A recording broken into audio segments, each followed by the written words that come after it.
The verdict is in.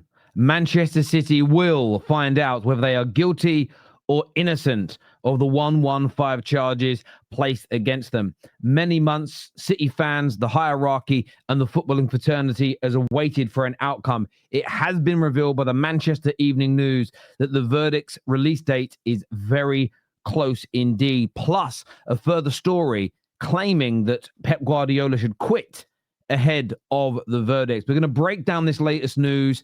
We want to get your views, though. We want to get your opinions on this as well. So hit that like button, share and subscribe. Hit the hype button as well. But let's jump into this brand new story relating to the 115 charges and Manchester City.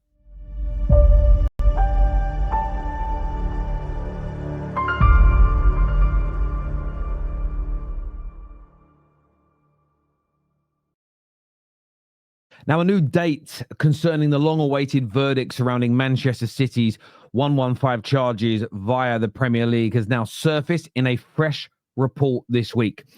The long-running case between City and the Premier League clubs hasn't just been going on since the announcement of the charges in February 2023. It dates right back until around 2018. It's been a 7-year process to get to this point. Now, whether you believe City are innocent, whether you believe they are guilty or anywhere else in between, they could be guilty of some of the charges and not others. This has been a long and a very drawn out and sometimes a very painful process for everybody. City fans, of course, have stood there and defended their football club. Man City's owners, Pep Guardiola and co have all backed the club.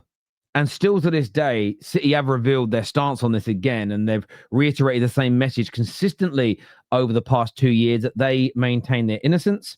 They believe they have provided unequivocal evidence of their innocence, and they will be cleared of all charges, which will, of course, be cheered on by City fans.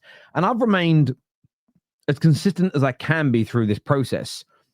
Some of the allegations, some of the stories, some of the leaked emails do not read well. I think some of them look absolutely horrendous. And there are questions I think football fans have the right to know the answer to. For instance, how can a company that employs no one, doesn't make a profit, doesn't make a product, doesn't have an office, just has a PO box, how can they afford to spend multi-millions of pounds sponsoring a football club? Where is the rationale behind that? And what I'm hoping for in this is that we do get the answers. Whether City are innocent or whether they are guilty, that is almost a separate conversation from understanding the inner workings out of these charges. I hope whether they're innocent or guilty, this isn't covered up. I hope this isn't sealed. I hope we get an education piece out of this, irrespective whether you or me, City fans or co, are happy with the outcome. But what has been revealed this week, and I'm taking this from the City Extra website, is that in the time since the charges, it says here that City have continued to deny all wrongdoing whilst competing at the top of English and European football, maintaining that they possess irrefutable evidence to disprove every claim made against them. And I think that's what's really important to remember here. City have always said, barring the failure to cooperate, I don't think they've got a leg to stand on with that, because their lawyers literally advise them to not cooperate. So they'll get found guilty of that irrespective. But if they're cleared of all the other charges, the punishment for not cooperating will be lighter because they were right to not cooperate with something they were, something that they were innocent of, and that will happen. But it's very important to remember they have said they are innocent of all charges, every single one of them. We have to bear that in mind. This piece here says the latest development comes after months of mounting expectation and speculation surrounding the decision. And now it may finally be revealed. The Premier League CEO, Richard Masters, recently addressed the matter publicly, explaining that the league has no control over the process or its timing, emphasizing that independent people make those decisions. The timing of this report decision also follows closely after the Premier League and Man City reached a legal settlement concerning the associated party transactions, the APT rules, which again, when you read that, if you read City biased journalists or City websites, they make out they won.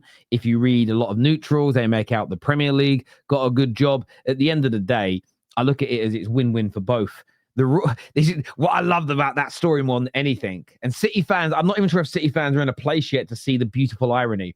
City get what they wanted. They get all their sponsorships through. But the rules still stay in place that stop other people getting theirs through. So where you had Newcastle's and Everton's thinking that City were fighting a good fight for all of them, City were only doing what every other 19 clubs in the Premier League does. They were voting for things and pushing for things that best suited them. They couldn't give a damn about anybody else. And to be honest with you, I'm okay with that.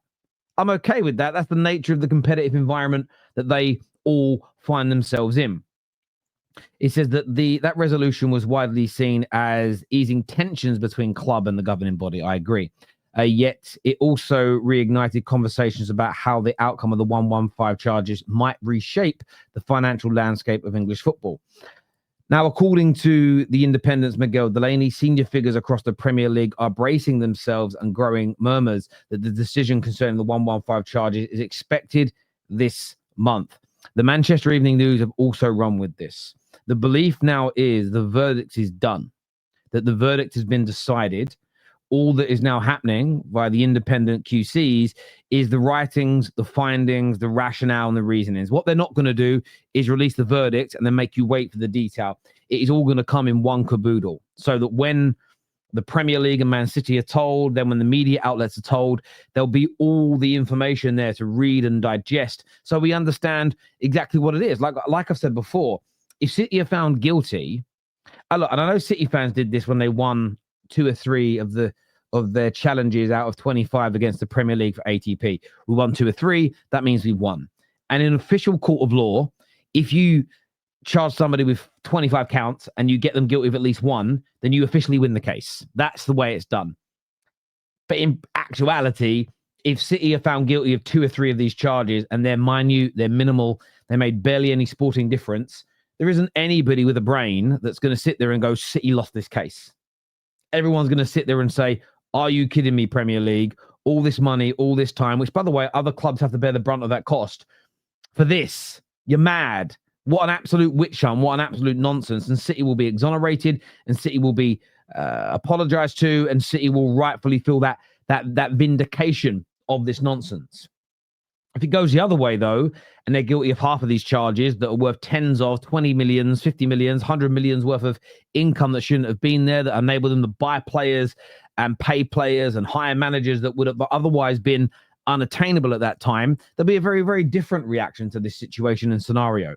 But as this article here, again, this is the City this is from City Extra that I'm reading this from. That's all being written up as things stand. It says it is also claimed. It is claimed that many everyday employees at the Etihad have become ignored at the prospect of, given the fact that they've been hanging over them for so long and far longer than expected. The report further states there is now a belief that actual impact could be significantly lessened in terms of regulatory effects due to the easing of relationships in terms of that. And be honest with you, I've had this debate with many people. If City were guilty, and this is only an if they're guilty, so City fans, please don't cry. I'm more about retrospective punishment, taking away what you won and achieved, than anything for the future. I would be far more gratified and not awarding those trophies to other people. Don't even go down that route. If it was deemed they gained an unfair sporting advantage in between 2012 or 2013 or from 2014 to 2018, I'd be more than happy to see what they won and achieved in that period taken away. Maybe some fines that they have to pay, more so than punishing the current group. More than anything, that for me would make a lot more sense. I don't think, for instance, the staff at the football club should end up being punished, and the staff at the football club should lose jobs because of what the club did 10 years ago. I don't think that's necessarily fair, but that's just my view. It says the Independent Commission has the authority to impose a wide range of potential outcomes, from financial penalties and transfer restrictions to points deductions, or even severe. So you've got to remember the outcome and the punishment that's going to be recommended is also coming from the Independent Commission. But they will also, if they're found innocent, break down why they're innocent and what should happen from that point as well. So it does actually work in both directions.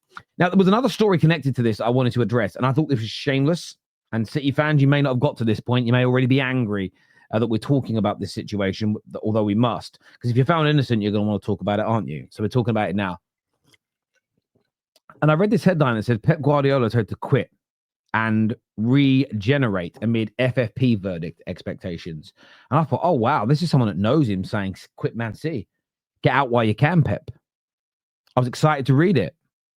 And I read it. Excuse my French, but what a fucking hatchet job. What a piece of shit article this is. And I'm defending Pep. I want to make sure I get the name of the individual right here. Someone that worked with him, Charles Planchart. I'm defending him, and I'm defending Manchester City because this was an abomination. I'm going to paraphrase this for you, but the headline makes it sound like he's been told to quit and rejuvenate himself because of the FFP verdict that's coming. And because this person also works at Man City, I believe, by a close ally who left City in the summer, because it's someone who worked at City, it really makes it sound like it's suggesting that this ex-City employee knows something bad is coming down the line. And this is a fucking lie. He's talking about the manager needing time to rejuvenate himself, take some time out and come back at a different club and be the very best Pep Guardiola again. Absolutely nothing to do with FFP, with PSR, with the verdict, the 115, absolutely nothing whatsoever. And I think it's exceedingly irresponsible of the mainstream media to write these headlines and to push these stories when there's not, yes, this comment's been made at the same time as the verdict is expected, but they're completely separate talking points. To merge them and to murky them into one is a disgrace. And I'll call this out when it's other clubs. I'm going to call it out when it's Manchester City as well. That was absolutely wrong on every level. But look, I want to get your views and I want to get your opinions on this story. Do you think we'll get it this month? It taking longer, do you think that's a good thing? Or do you think it's a bad thing for Man City? Keep hearing two trains of thought. I'm like, the longer it takes, the better it probably is. I'm like, why? And sort of like, no one really wants to give you an answer. And then I'm hearing, well, maybe it's worse because if there was unequivocal evidence had done nothing wrong. Why would it take so long? It would have been shown in the court case or in the trial, in the hearing. It shouldn't take the better part of 12 months to come to a final decision.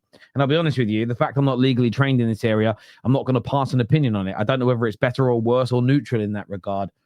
But I'd love to ascertain your opinion if indeed you do have one. But take care, goodbye, God bless, and I'll see you all again very, very soon. Peace.